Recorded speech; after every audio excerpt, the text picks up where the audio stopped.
우리가 요한계시록을 오랜만에 이제 돌아왔습니다. 요한계시록 말씀을 우리가 다시 한번 더듬어 보면 이제 사도 요한이 pat모섬에서 하나님이 보여준 계시의 말씀을 그가 보지요. 환상 가운데 봅니다. 그러면서 그 당시에 있었던 이 땅의 교회를 말하죠. 수아시아 7교회를 말씀을 합니다. 이 땅에 있는 교회들.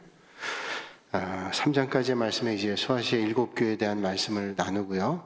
그리고 4장과 5장에는 이제 그 장면이 천상으로 올라갑니다. 하늘나라로 올라가서 천상의 예배 장면이 사도 요한의 눈에 들어옵니다. 그래서 하나님 나라에서 하나님 앞에 예배드리는 장면이 나타나게 되죠. 그래서 어떻게 예배드릴 건가라고 하는 기대를 갖게 합니다. 그리고 6장부터 마지막 요한계시록 22장까지의 말씀은 장차 될 일들을 쭉 말씀해 주는데 이제 마지막에 오게 될 환난에 대해서 징조들을 말씀하죠. 그래서 7개씩 재앙을 나누어서 말씀해 주시는데 인재앙, 인을 임봉한 두루마리를 열 때마다 펼칠 때마다 재앙이 쏟아집니다. 예고하는 거죠. 그런 징조가 있다라고 하는 것이고, 그 다음에 7 나팔의 재앙이 또 있죠. 7 천사가 나팔을 불 때마다 재앙의 강도가 조금 더 세집니다. 그 7 나팔이 끝난 다음에 잠깐 쉬었다가 7 대접의 재앙이 나옵니다. 그래서 7 대접을 한 대접씩 쏟을 때마다 이제 재앙이 쏟아지게 됩니다. 막바지 재앙이죠. 이 막바지 재앙이 이루어지고 난 다음에 천년왕국이 이루어집니다. 그래서 믿음의 성도들이 겪게 될 천년왕국. 그러나 휴거되지 못한 지옥불에 떨어진 사람들은 경험하지 못하죠. 그리고 마지막 장에 새하늘과 새 땅에 대한 말씀을 우린 보게 됩니다. 오늘 요한계시록 16장의 말씀은 7 나팔 재앙을 지내고 난 다음에 이제 막바지 회개하지 않은 자들이 겪게 되는 7 대접의 재앙을 말씀해 주고 있습니다. 재앙의 끝이다, 그렇게 얘기할 수 있죠. 그전에는 3분의 1 재앙, 4분의 1 재앙, 재앙들을 했다면 이제 7 대접의 재앙은 대접을 쏟을 때마다 완벽한 재앙이 일어나죠. 피할 구멍이 없는 그런 재앙이 쏟아지게 됩니다. 본격적인 재앙이 7 대접의 재앙이다, 그렇게 볼 수 있습니다. 그래서 그전에는 7 나팔을 할 때마다 재앙의 징조를 보여주셨는데, 그 재앙의 징조를 보여주셨다는 것은 너희들이 이렇게 망하게 된다, 이렇게 죽게 된다, 이런 고난을 당한다 라고 하는 예고만이 아니라, 그러니까 어떻게 해요? 그런 일들이 있게 될 거니까 빨리 믿음의 자세를 바로 하고 하나님께로 돌아와야 되겠다라고 하는 것을 말씀해 주는 거죠. 회개를 촉구하는 겁니다. 회개해서 그 자리를 떠나야 된다라고 하는 거죠. 그런데 끝까지 회개하지 않는 사람도 있습니다. 끝까지 회개하지 않는 사람들은 결국 그 심판의 끝을 달리다가 결국은 지옥불에 떨어지게 되죠. 그 대접 재앙이 바로 그런 말씀을 말씀해 주고 있습니다. 자, 오늘 2절 말씀에 이렇게 말씀하고 있죠. 첫 번째 천사가 대접을 땅에 쏟죠. 소돔에 짐승의 표를 받은 사람들과 그 우상에게 경배하는 자들에게 악하고 독한 종기가 나더라. 자, 짐승의 표를 받았다. 자, 로마의 핍박 가운데 로마의 핍박을 이기지 못하고 우상 숭배하고 하나님을 믿는 믿음에서 떠난 사람들은 결국은 대접이 쏟아질 때 어떤 일들이 있냐면 악한 종기가 나게 됐다라고 하는 겁니다. 하나님의 심판과 진노가 임하게 되죠. 그러니까 호세아 선지자는 그렇게 말씀하고 있습니다. 우리가 하나님의 말씀을 받는 마음의 밭을 기경해야 된다. 하나님의 말씀이 내 안에 들어와서 내가 하나님의 말씀대로 살아갈 수 있는 결단이 있어야 되는데, 그 하나님의 말씀이 내 안에 들어와서 내 심령이 새로워지지 않으면 그 하나님의 말씀이 내 삶을 이끌어갈 수 없단 말이죠. 그래서 호세아 선지자는 하나님의 말씀으로 우리의 마음밭을 기경해야 된다. 올 한 해 여러분들의 심령을 하나님 말씀의 밭에 온전하도록 기경하실 수 있기를 주님의 이름으로 축복합니다. 하나님의 말씀은 참 희한하죠. 하나님의 말씀은 어떤 사람에게는 큰 은혜가 되기도 하는데 어떤 사람에게는 그게 들려지지 않을 때도 있고 어떤 때는 오히려 반감을 가질 때도 있어요. 이게 신비한 일이에요. 1970년대에 크레독이라고 하는 신학자가 있습니다. 권위 없는 자처럼 이란 책을 쓴 그런 신학자인데 프레드 크레독이라는 유명한 신학자, 설교학자인데 이분이 권위 없는 자처럼 그런 제목을 가지고 책을 썼어요. 거기에서 새로운 관점에 대한 논리를 전개합니다. 그 전까지는 하나님의 말씀을 전하는 거 중요하다는. 그래서 듣든지 아니 듣든지 성경의 말씀한 대로 하나님의 말씀을 전하면 그저 듣든지 아니 듣든지 그저 하나님 말씀이 선포되는 곳에 하나님의 역사가 일어나죠. 그래서 하나님의 말씀을 잘 듣는 사람에게는 하나님의 역사가 있는데 이게 잘 듣지 않는 사람들에게는 그 역사가 일어나지 않습니다. 또 어떤 사람에게는 역작용이 일어날 때도 있어요. 참 이거 신기한 일이에요. 지난 주일날 제가 여러분께 말씀 전할 때 그 말씀이 어떤 제목으로 말씀 전했는지 기억이 나시는 분도 있고 안 나시는 분도 있어요. 또 그날 말씀에 은혜를 받았지만 또 은혜를 받고 잊어버린 분도 있고 마음속에 남아있는 분도 있고 그냥 평상시랑 똑같이 그렇게 경험한 분도 있어요.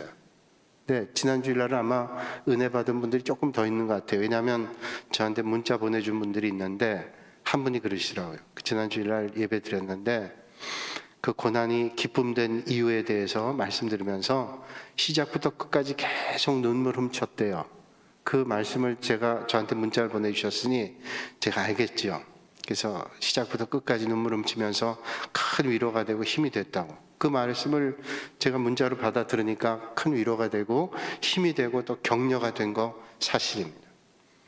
그래서 생각해요. 하나님의 말씀을 듣는 사람에게 하나님의 역사가 일어나는데 어떤 마음밭이냐에 따라서 하나님의 말씀이 그게 활성화되는 게 달라지게 되는 거죠.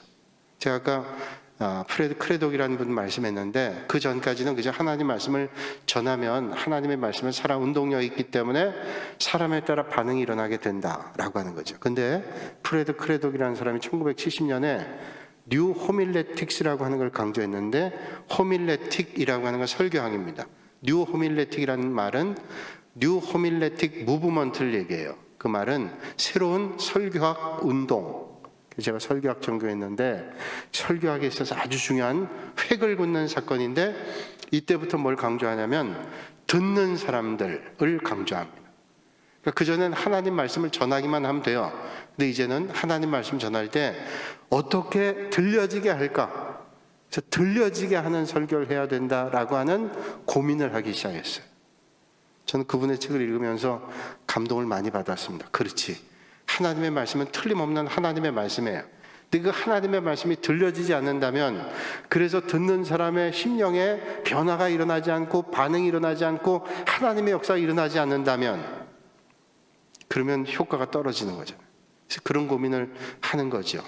크레독이라는 사람이 그런 고민을 하면서 하나님의 말씀이 들려지도록 그래서 이렇게 하십시다라고 하는 것보다 그 말씀에 대한 고민할 수 있도록 뭔가를 던져주면 그 말씀을 듣는 사람들이 마음의 역사가 일어나는 그래서 집에 가는 중에 삶의 자리에서 그 말씀이 떠올라서 어떻게 살아야 될까라는 그런 고민을 하게 하는 거죠. 나름대로 제가 설교를 하면서 그런 고민을 합니다. 이 말씀이 어떻게 진려지게 될까? 그래서 제가 언젠가도 그런 말씀했지만 항상 설교를 할 때는 그 설교가 오늘 저에게 주시는 말씀이라고 저는 고민합니다. 오늘 이 말씀이 듣는 사람에게 아니라 오늘 나에게 어떤 말씀을 주고 있는가? 제가 먼저 은혜를 받으면 교인들이 받는 자세나 그 반응이 달라요. 그래서 들려지는 사람들이 참 중요하다. 어떻게 듣는가? 저는 여러분들이 마음이 옥토와 같아서 성경에 말씀한 대로 어떤 사람은 30배의 열매를 맺잖아요. 땅에 씨를 뿌리면 어떤 사람은 60배의 열매를 맺고 근데 이삭 같은 사람은 농사를 지을 때마다 100배의 열매를 맺게 했대요. 저는 여러분들이 30배도 아니고 60배도 아니고 100배의 열매를 맺으실 수 있기를 주님의 이름으로 축복합니다. 얼마나 좋은 일, 똑같은 자리에서 많은 열매를 맺을 수 있다. 인디안들이 쓰고 있는 상형 문자에 이런 글자가 있대요. 사람의 모양을 그려놓고 사람의 모양의 가슴에다가 상형 문자를 하나씩 쓰는데 네모, 그 다음 동그라미 이렇게 쓴대요. 오징어 게임 보니까 네모도 있고 세모도 있고 동그라미도 있는데 거긴 세모는 없어요. 네모와 동그라미. 그래서 사람 모양의 네모가 있는 것은 어떤 사람의 마음, 그리고 사람의 모양 안에 동그라미가 있으면 어떤 사람의 마음인가를 표현하고 있는 거예요. 그래서 그 상형 문자를 연구하는 고고학자들이 연구를 해본 겁니다. 도대체 이게 뭘 표현하는가? 사람인데 이게 어떤 사람을 얘기하는 거지? 연구해서 결과를 찾아냈어요. 사람의 모양 안에 네모 모양이 있는 사람은 어린아이를 얘기한대요. 사람의 모양에 네모 모양을 가슴에 안고 있는 것은 어린아이다. 동그라미를 품고 있는 건 어른이라는 거예요. 도대체 어떻게 그렇게 알게 됐는가라고 하면 해석이 이래요. 자, 사람 안에 마음이 있는데 어린아이는 네모란 마음이에요. 그래서 네모가 양심이라는 게 있잖아요. 어떤 일들을 만날 때 어린아이들은 순수하기 때문에 양심이 걸리면 마음이 막 찔리고 아파서 금방 얼굴이 빨개지고 자기가 잘못한 걸 얘기한다는 거예요. 어떤 때는 금방 드러나죠. 그래서 옛날에 우스갯소리 같이 옛날 얘기잖아요. 집에 전화해서 아버지 계시냐 그러면 아버지가 없다 그래 없다 그래 그러면 애가 얘기한다 그러죠. 없다 그러래요. 이거 옛날에 뻔하게 했던 옛날 얘기잖아요. 그러니까 애들은 거짓말을 더 잘 하지 못하고 하다가도 표가 나고. 근데 어른이 되면 그 어릴 때는 그래서 네모의 심장이기 때문에 그게 자꾸 양심에 찔려가지고 거짓말도 잘 못하고 얼굴도 빨개지고 표가 금방 난대요. 근데 어른이 되면 이게 닳고 닳아가지고 어떻게 되냐면 동그랗게 돼가지고 이제는 이게 거짓말인지 진짜인지도 표현이 구별이 안 되는 그런 상태가 됐다는 거예요.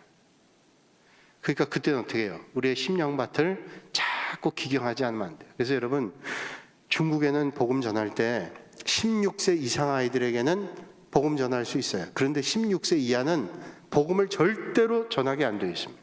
왜 안 되냐면 그때는 백지와 같아요. 어린 심령들에게 하나님의 말씀이 들어가죠. 그 말씀이 언젠가는 그 아이들을 믿음 안으로 돌아오게 할 수 있다는 거예요.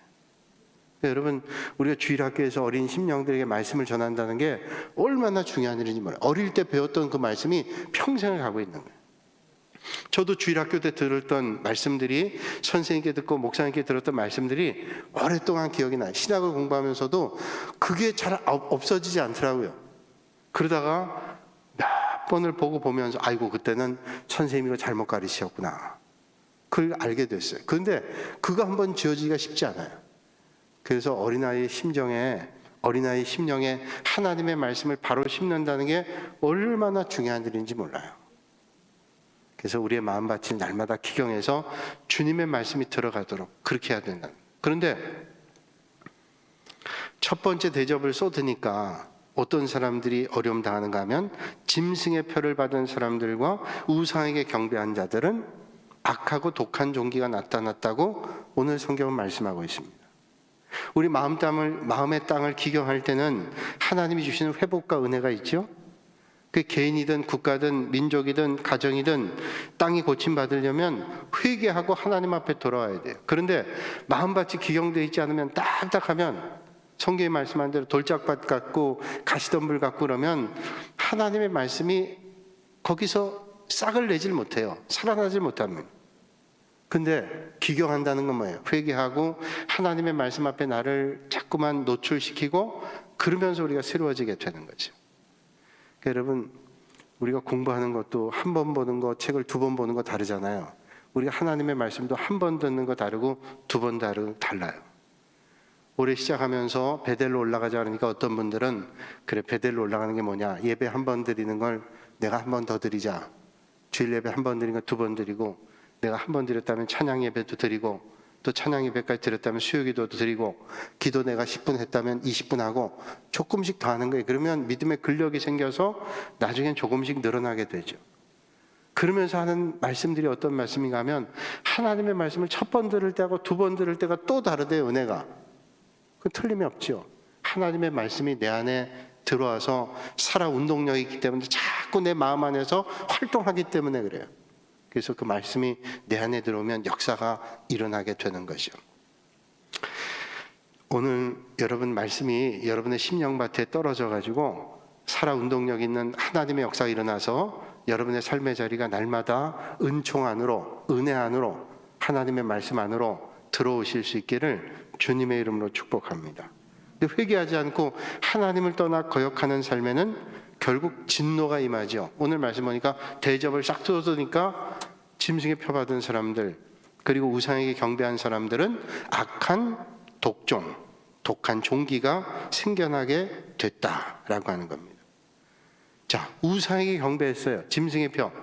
짐승의 표를 받고 우상에 경배한 사람들은 뭐예요? 여러분, 우상이라고 하는 게 뭡니까? 여러분 삶의 자리에 우상이라는 게 뭘까요? 우상은 뭐 돼지를 만들어 놓고 소를 만들어 놓고 부적을 만들어 놓고 절하고 경배하고, 그것도 우상일 거예요.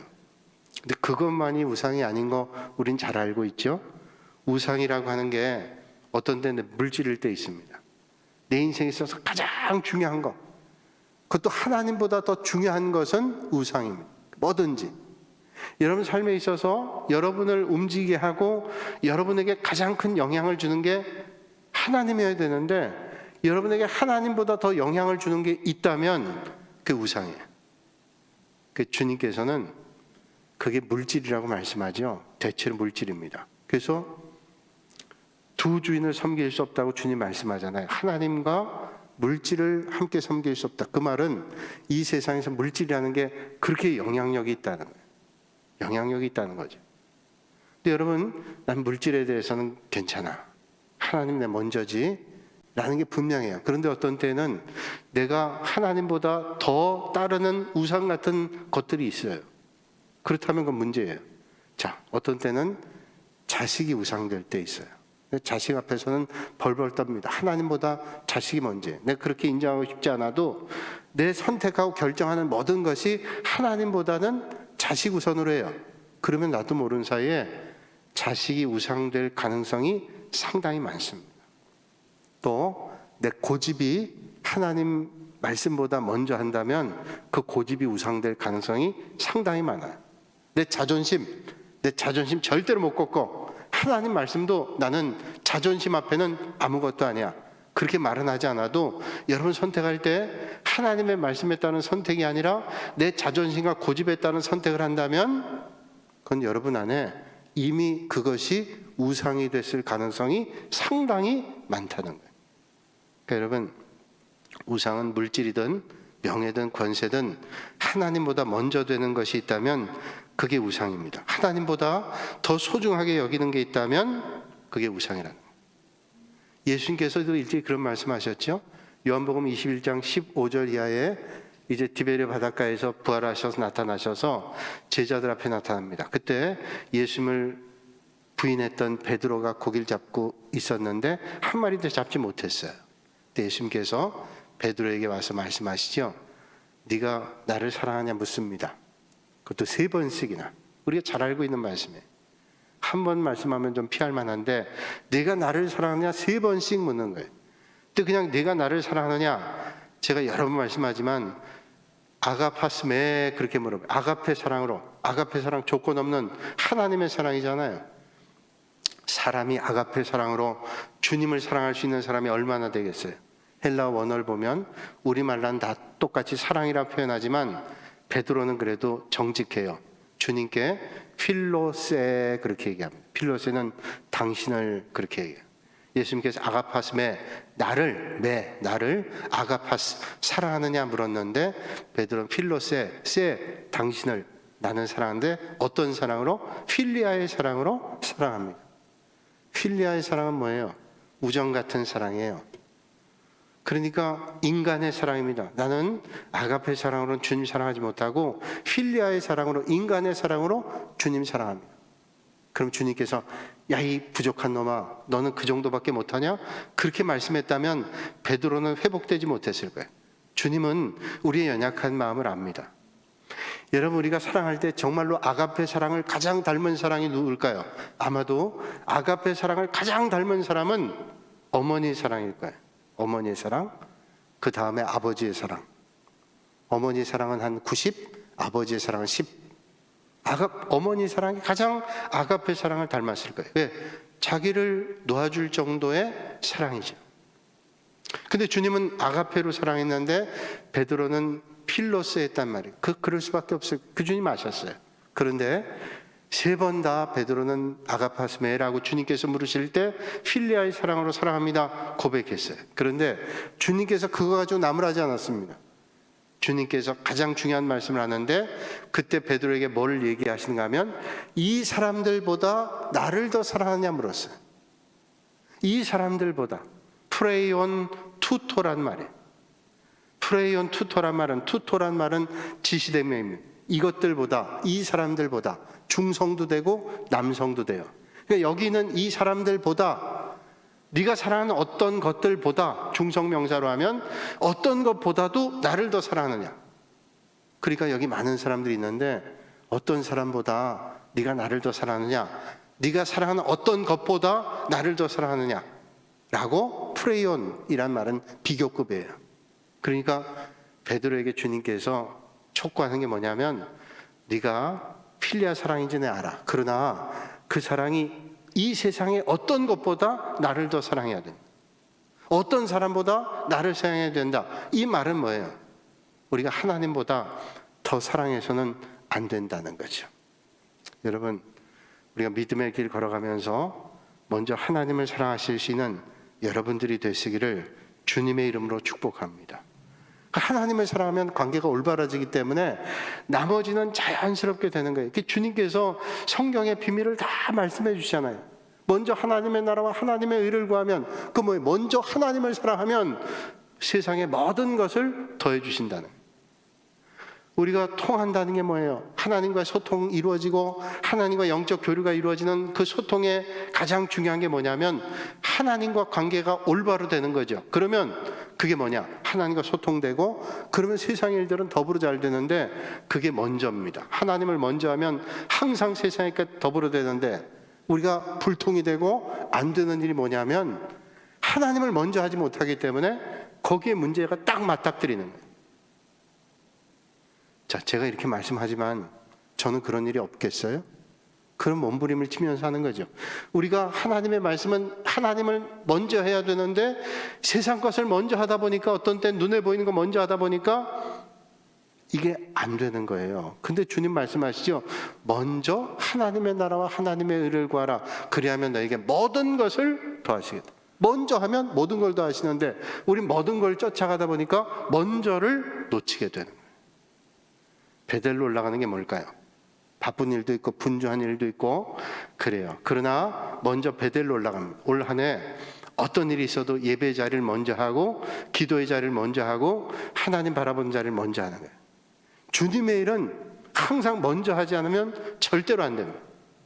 주님의 일은 먼저 해야 돼요. 여러분 11조 해보시죠. 11조 여유 있어 할 수 있는 사람 제가 볼 때 아무도 없어요. 100억을 버는 사람도 100억에 10억을 한다. 쉽지 않을 거예요.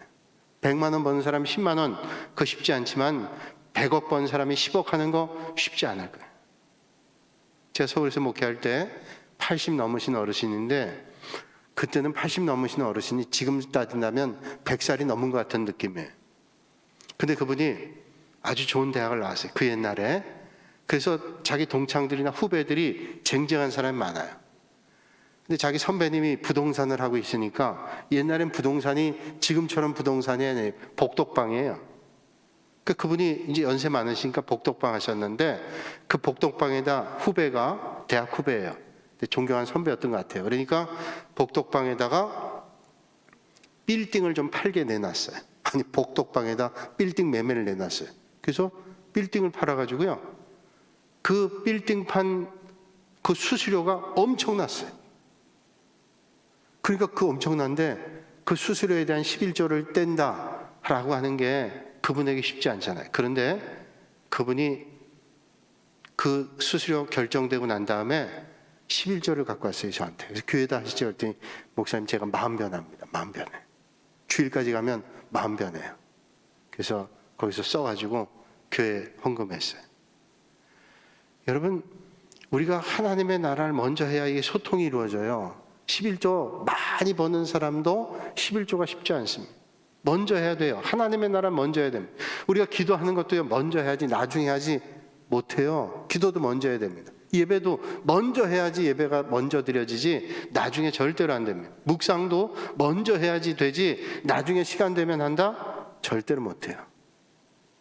먼저 해야 돼요. 그래서 아니 나 이거 하려는데 안 돼. 먼저 안 해서 그래요. 올해는 여러분 가장 소중하고 귀한 하나님과의 만남을 먼저 하세요. 그게 베델로 올라가는 거예요. 베델로 올라가기 전에 얼마나 분주한 일이 있겠어요. 그러나 올라가지 않으면 절대로 안 돼요. 올라가야 돼요. 올라가는 일이 번거롭고 힘들지만 하나님 앞에 올라가는 거예요. 여러분 온라인 예배 드려보셨죠? 온라인 예배 드려볼 때 예배당 와서 예배 드리는 게 예배드리기가 수월하든가요? 집에서 예배 드리는 게 수월하든가요? 몸은 집에서 예배 드리는 게 수월할 거예요. 왜냐하면 수월하니까. 예배당까지 안 가도 되죠. 그런데 예배 드리는 환경은 얼마나 힘든지 몰라요. 왜? 집중이 안 돼요. 뭐 하다가 뭘 해야 될 일도 생기고 뭐 잡다한 일들이 생겨요. 먼저 한다는 건 뭐예요? 가장 소중하게 여기고 집중하라는 거죠. 우리에게 우상은 뭡니까? 하나님 먼저 하는 걸 빼앗는 것이 우상이에요. 여러분 하나님 앞에 뺏기지 않고 하나님 앞에 먼저 드리실 수 있기를 주님의 이름으로 축복합니다. 먼저, 그러면 먼저 하면 우리가 손해나는 게 아니라 먼저 하면 모든 걸 더해 주신대요. 그러니까 먼저 해보면 모든 걸 더해 주시는 은혜를 경험할 거예요. 올해 한번 해보세요. 먼저. 그리고 연말에 한번 여러분 마음속에 고백하고 계산해 보세요. 내가 하나님 앞에 먼저 했더니 손해났다. 글쎄, 저는 손해 안 날 것 같아요. 제가 볼 땐 나머지 것들 추구하다가 하나님께 먼저 못한 일 많아도 하나님께 먼저 해서 손해나고 안 된 일이 없어요. 먼저 하면 질서가 잡히는 거예요. 모든 게 소통이 되는 거죠. 헛된 우상을 움켜잡고 있으면 고통을 겪게 되죠.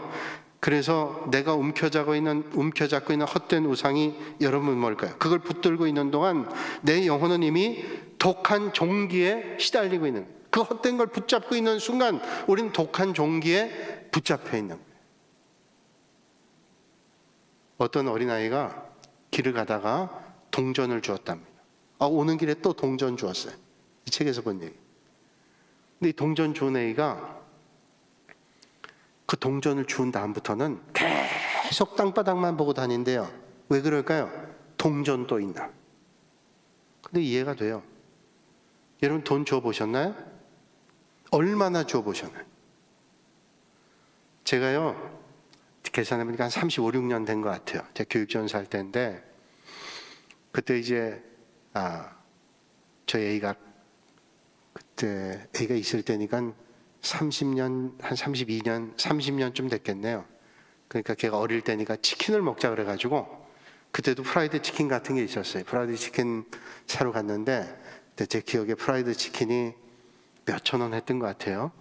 프라이드 치킨 사러 갔는데 제가 가다가 돈을 주었어요. 돈을 주었는데 얼마를 주었냐? 3만 원을 주었어요. 그때 3만 원은 치킨이 몇천 원 할 때니까 3만 원 엄청 큰 거예요. 3만 원 줬는데 빳빳한 돈이 3장이 나란히 누워서 저를 바라보고 있더라. 가져가죠. 그래서 제가 가졌어요. 그날 치킨을 그저 무료로 먹은 거죠. 근데 그러고 나서 며칠을 그 땅바닥을 보고 되더라고요. 그래서 야 이거구나. 우리가 여기에 취해 있다 보면 땅바닥만 보겠구나. 세상 땅바닥만 보다 인생 끝나겠구나. 그런 생각이 들어요. 우리가 우상을 붙잡고 있는 동안, 헛된 걸 붙잡고 있는 동안 뭐예요? 독한 종기에 붙잡혀 사는 것과 똑같은 거예요. 아프리카에서 원숭이를 산채로 잡는 방법이 있는데요. 아프리카에서 원숭이를 산채로 잡는 방법은 이걸 합니다. 주둥이가 좁은 항아리에다가 원숭이가 좋아하는 바나나를 넣어요. 그리고 바나나가 잘 다니는 길에 묻어놓는답니다. 항아리를. 주둥이가 좁은 항아리에 바나나를 넣고 이제 땅에 묻어놔요. 그럼 원숭이들이 다니다가 바나나 냄새가 나는 거예요. 원숭이 후각이 발달됐거든요. 바나나 냄새를 따라가니까 땅바닥에 냄새가 나요. 나무에 매달려 있지 않고 이상하다. 거기 냄새를 맡더니 주둥이가 작은 항아리에 땅바닥에 묻혀 있는 거예요. 그래서 원숭이가 손을 이렇게 가지고 넣어가지고 바나나를 딱 움켜잡는 거예요. 그래서 딱 잡아 빼려고 가진 애를 쓰지만 움켜잡으니까 항아리 주둥이가 좁으니까 안 빠져날 거 아니에요. 그래서 빼려고 애를 쓰는데 안 빠져요. 그때 뒤에 숨어있던 사람들이 두 사람이 그물을 가지고 원숭이한테 간답니다. 그러면 원숭이가 사람들이 오니까 자기를 산채로 잡으러 오니까 빨리 도망가야 되는데 원숭이가 막 소리를 지르는데 못 도망간대요. 왜 못 도망갈까요? 바나나를 못 놔요. 바나나를 못 놔요. 그래서 산채로 원숭이가 잡힌대요. 그 참 희한한 일이죠. 자기가 도망가야 되잖아요. 근데 그걸 못 놔요. 그게 어쩌면 우리 인생 같아요. 놔야 되는데 우리가 헛된 걸 붙잡아 있을 때 그 붙잡는 게 우리의 독한 종기가 돼서 못 놔요. 결국 그러면 거기에 끌려가는 거예요. 여러분, 우리가 이 땅에 살지만 우리의 눈은 날마다 주님 나라를 보고 하나님 나라를 볼 수 있기를 주님의 이름으로 축복합니다. 그래서 늘 조심하고 깨어 있어야 되고 우상을 버려야 됩니다. 날마다 놓아야 돼요. 정말로 붙잡아야 될 건 하나님의 나라. 이 땅에 살다 보니까 우리는 속아서 영원하지 않은 걸 붙잡고 헛된 걸 붙잡고 세월 보내다가 마지막에 후회할 때가 많아요. 마지막에. 저는 종종 생각해봐요. 장례식 때 장례식 하다 보면 세상에서 유명한 권세를 가지고 있다 떠난 분도 있고 부자로 떠난 분도 있고 가난한 분 떠난 분도 있는데 그 떠난 분들이 뭘 얘기할까? 저는 그분들이 직접 듣지 않았지만 그분들이 하는 말은 그럴 것 같아요. 세상의 것 붙잡고 연연하다가 세월 다 보내지 말고 영원한 하나님 나라 거 붙잡고 살다가 하나님 나라 가는 게 좋겠다. 그렇게 말하는 것 같아요. 왜? 다 떠나요. 부자도 떠나고 건강한 사람도 떠나고 권세자도 떠나고 다 떠나는데 그 떠날 때 내세울 게 뭐예요? 영원한 하나님 나라밖에 내세울 게 없어요. 이런 책이 오래전에 제 본 기억이 있는데 책 제목이 이겁니다. 교회사에서 골라본 신앙 이야기. 교회사에서 골라본 신앙 이야기. 아브라함과 그의 아버지 데라에 대한 얘기예요. 아브라함이 갈대아 우르에 살았잖아요. 그 집안이 갈대아 우르에 살았는데 이제 나중에 그 갈대아 우르에서 하란으로 다 이주했다가 가나안 땅으로 돌아가죠. 한 1000km 이상 되는 길을 떠나 돌아갑니다. 초승달, 비옥한 초승달 지대라는 것을 통과해서 이제 가요. 그런데 갈대아 우르를 떠나기 전에 아브라함의 아버지였던 데라가 어떤 일을 했냐면 그 골라본 교회사 이야기에서 이렇게 얘기해요. 데라가 우상을 만드는 일을 했대요. 그래서 우상을 만들어서 우상 장사를 하는 거예요. 그 거짓 신이잖아요. 거짓 신 만들어서 장사를 한 겁니다. 또 갈대아 우르라고 하는 곳에는 그런 일들을 하는 사람들이 많았고 우상을 섬기는 사람들이 많았어요. 그래서 하나님께서 제가 생각해 보니까 그 갈대아 우르에서 영적 삶이 올바르지 않기 때문에 하나님께서 믿음의 조상 되게 하기 위해서 아브라함 일가를 갈대아 우르를 떠나게 하신 거죠. 근데 데라가 그 일을 하는데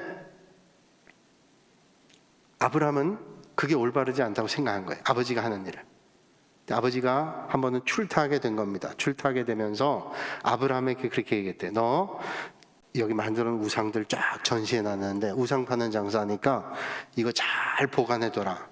손상 입지 않도록. 누가 오면 이거 얼마짜리 이렇게 판매하도록 얘기도 했겠죠. 떠나면서 신신당부해서 잘 지켜라. 그리고 아버지는 떠났어요. 늘 아브라함은 그게 마땅치 않았어요. 저거 하면 안 되는데 라고 생각했는데 아버지가 떠났어요. 근데 마침 이웃집에서 음식을 갖고 왔어요. 먹으라고. 음식 갖고 왔는데 아브라함에게 그런 생각이 들었답니다. 이게 우상, 헛된 것, 하나님 아니고 생명이 아닌 건데 라고 생각했던 아브라함이 이런 생각을 가지고 있어요. 그래서 그 우상 만들어 놓은 걸 다 망치로 깨부셨대요.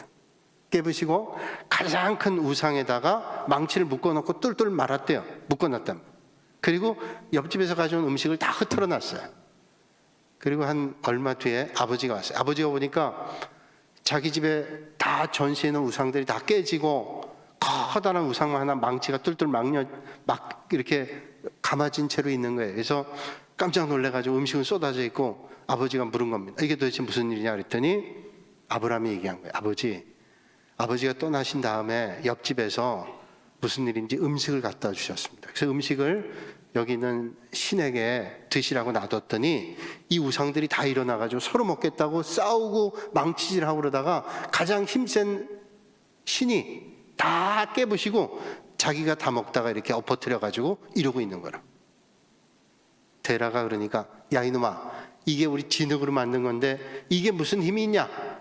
그 얘기를 하더래. 아브라함이 그랬답니다.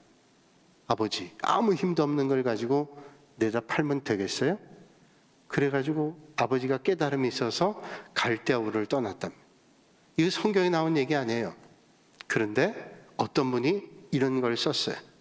교회사에서 골라본 신앙의 이야기. 저는 일리 있다고 생각해요. 오늘 우리가 우리의 삶의 자리에 헛된 우상을 붙잡고 있다면 그 우상을 깨야 돼요. 그 우상을 깨고 베델로 올라가야 돼요. 그리고 하나님 앞에 우리의 전부를 맡겨드릴 때 하나님께서 우리의 전 삶을 인도해 주시는 줄로 믿습니다. 올 한 해 그런 믿음의 자세를 가지고 믿음의 길 걸으시는 여러분들이 되시기를 주님의 이름으로 축복합니다.